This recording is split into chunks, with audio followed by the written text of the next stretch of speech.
Our relationships have a profound impact in our lives and the way that we perceive the world around us.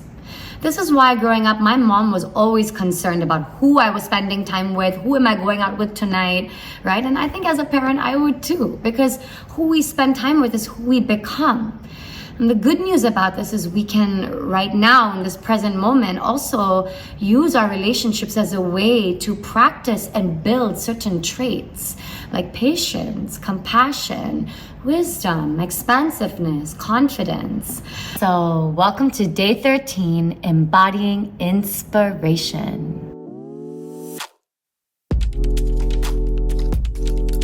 Okay, real talk. I am very lucky and blessed to live in a home where I am constantly inspired by everyone around me. I'm also not just spending time with them, but I also observe their behavior. I notice their embodiment, right? How they are being, literally how they are being in their bodies, the way that they are speaking, their tone, their body language. I notice everything, and then whenever I need to embody a certain quality trait in the present moment, in a specific moment, I can easily just connect with them. You know, when I'm in the center, in my spiritual center, giving satsang, I connect with the humility and devotion of my mother-in-law. Every time I'm feeling insecure or unsafe, especially in a public place, I connect with my husband's groundedness and his certainty, his self-trust. It's been very powerful for me and very fun. It's such a fun way to live this way because you just feel flexible, you know, no matter what is occurring around you, it's all good. Besides that, I'm also a part of 3 communities that kind of hold me accountable, whether it's mentally, emotionally, spiritually, even in my business. So the first one is Nyasa Institute, where I did my Near-Somatic Flow Practitioner teacher training. Also, I'm very close to my mentor, Dr. Jinju. Then I have my Soul Coaching Academy with Kyla Tustin from Australia. And then I have EO, Entrepreneurs Organization, which I just joined last year. And all 3 of them, right, I'm constantly, once a month, I'm surrounded by people that, wow, I just learned so much from. So get yourself in communities like this where you are constantly feeling like, okay, these people make me want to better myself. All right, it's very, very valuable. Okay, to the practice. Sitting in a comfortable position, hands in your lap, roll the shoulders back and gently close your eyes, or you may keep them open if that doesn't feel safe. Just like close them 95%.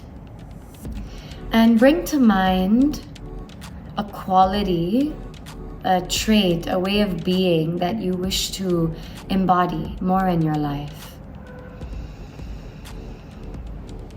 Maybe it's discipline, patience, kindness,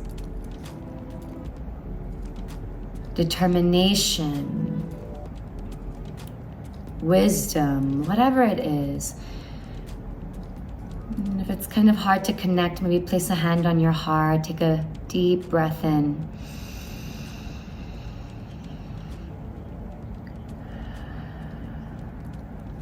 Yeah.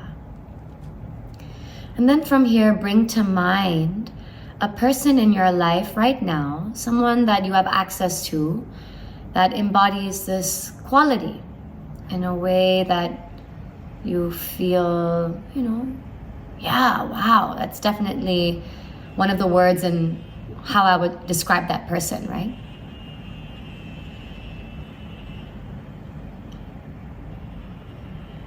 And then see if you can kind of move a little bit outwards and invite maybe a character, could be a character in a movie or a novel, or an archetype, a god or goddess that embodies this particular trait, this particular way of being.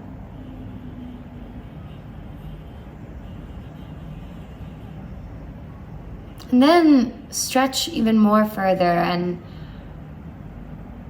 see if What comes to mind when I ask you to bring in an organization, a community, or a group that you believe fosters these traits, allows you to practice them, or be amongst more people who have them?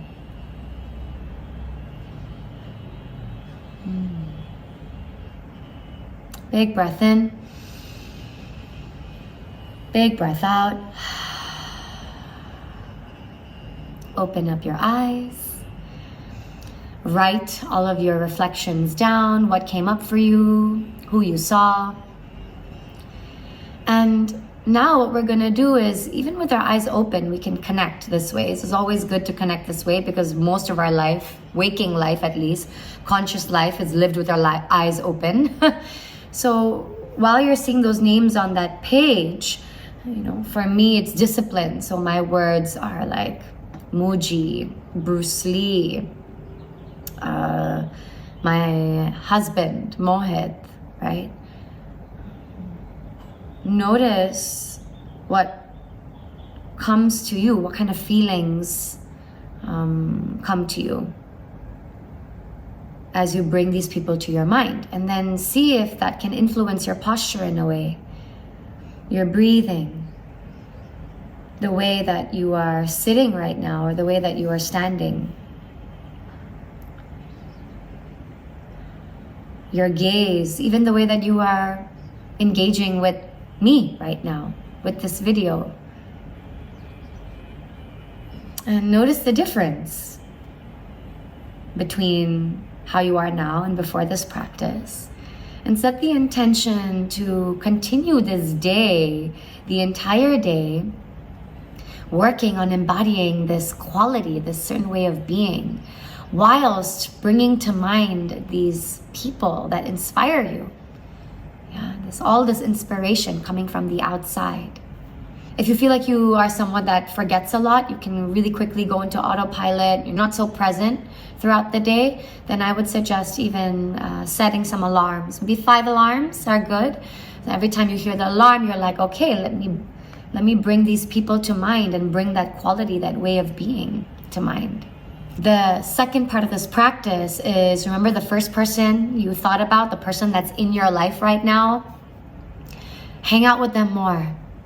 Make contact with them, reach out to them, send them a text, an email, something, but put an effort, make an effort to get out of your comfort zone, get out of your routines and the regular people that you're spending time with, and reach out to those people that, maybe you've been watching from afar, or you kind of know them, or you feel like there's something there. Put in the effort, and I promise you'll thank yourself after. One element we're working with in this practice is embodied cognition, which is the concept that our human mind is shaped, it's largely determined by the structures of our human body, and the way that our body is interacting with the environment. So when we shift our posture, and we're not doing it as an idea, right? We're really feeling into the other person and the quality that we want to build. Then what happens is we affect the muscle groups in our body. That creates a chemistry shift.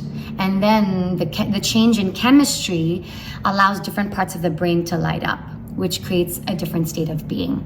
The second element we are practicing together is transforming or transmuting jealousy and envy into inspiration. So remember, whatever that we judge in others, whatever that we see in others, the only reason we can see it is because we have it in ourselves. And the only reason we can recognize it is because it already lives within us. Energy does not discriminate. Energy is all connected, interconnected. So immediately when you experience a little pang of like envy, or like, oh, why don't I have this? Or why do they have to get it? Or it's not fair, or any of those, any level of jealousy or envy, immediately you can ask yourself, oh, wow, this is exciting. I totally have this inside me right now. I can access it right now. How? What's blocking me, or how am I blocking myself? And you can get very deep into this. But for now, this exercise is a beautiful place to start. Okay, quick recap. We can use embodied cognition to literally build certain traits and qualities within ourselves, and at the same time improve our relationships with other people.